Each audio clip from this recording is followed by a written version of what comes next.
Europe 1, 16h-18h, l'équipé sauvage. Mathieu Noël. Est-ce que vous, Gérard, vous êtes vous-même un gros consommateur de séries ? C'était la vraie question, ça. J'ai barré cannabis au dernier moment pour rester tout public, mais vous m'avez lu parfaitement. Oui, je consomme pas mal de séries, ouais. Alors, c'est vrai. Justement, saviez-vous que selon une étude de l'université d'Oxford, on perd tous en moyenne désormais 17 minutes chaque soir à bloquer devant cet écran d'accueil de Netflix ou n'importe quelle plateforme de VOD à laquelle on est abonné, histoire de trouver ce qu'on va regarder dans l'océan des possibles. Heureusement, il y a Eva Rock et ses 17 minutes de gagner. Qu'est-ce qu'on regarde ce soir, Eva ? Eh ben alors, pas une série, je profite de votre présence, cher Gérard Darmon, pour parler de jazz et d'un documentaire en particulier qui est Quincy. à voir. Non, pas Quincy, parce que je pensais que vous raté. l'aviez vu, Oui. et pas non plus le documentaire sur Sinatra qui est exceptionnel, que je vous recommande aussi sur Netflix. Non, sur Netflix, vous allez pouvoir aussi entendre cette trompette.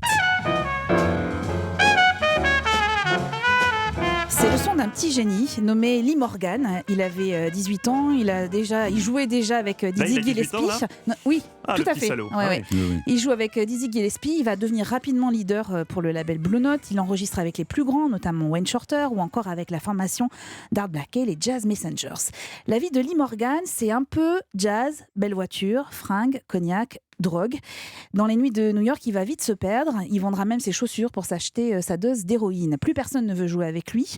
Et puis, il croise la route d'Hélène. Hélène, elle est standardiste. C'est une excellente cuisinière qui adore nourrir les musiciens entre deux sets. Elle est plus âgée que lui. Elle va vite devenir son amie, sa confidente, son amante et puis sa femme. Elle lui permet de reprendre pied, cure de désintox, retour sur scène et des nouveaux contrats pour des disques et des concerts. Elle va le manager, le protéger, peut-être un peu trop. Une autre femme passe par là, Et voilà. séduit, Lee, Hélène, elle craque. Une nuit de février 72, elle le retrouve, Lee Morgan, au Slugs, c'est un club de jazz. Une dispute éclate et un coup de feu aussi. J'ai dit, je n'ai pas pu faire ça. J'ai pas pu faire ça. Ça doit être un rêve et je vais me réveiller. Et en fait, le rêve va s'avérer être un cauchemar. Hélène vient de tuer Lee Morgan. Elle est arrêtée. Elle va bénéficier ensuite d'une liberté conditionnelle quelques temps plus tard. Et cet enregistrement que vous venez d'entendre, c'est un extrait d'une interview qu'elle a accordée à un de ses professeurs en février 96.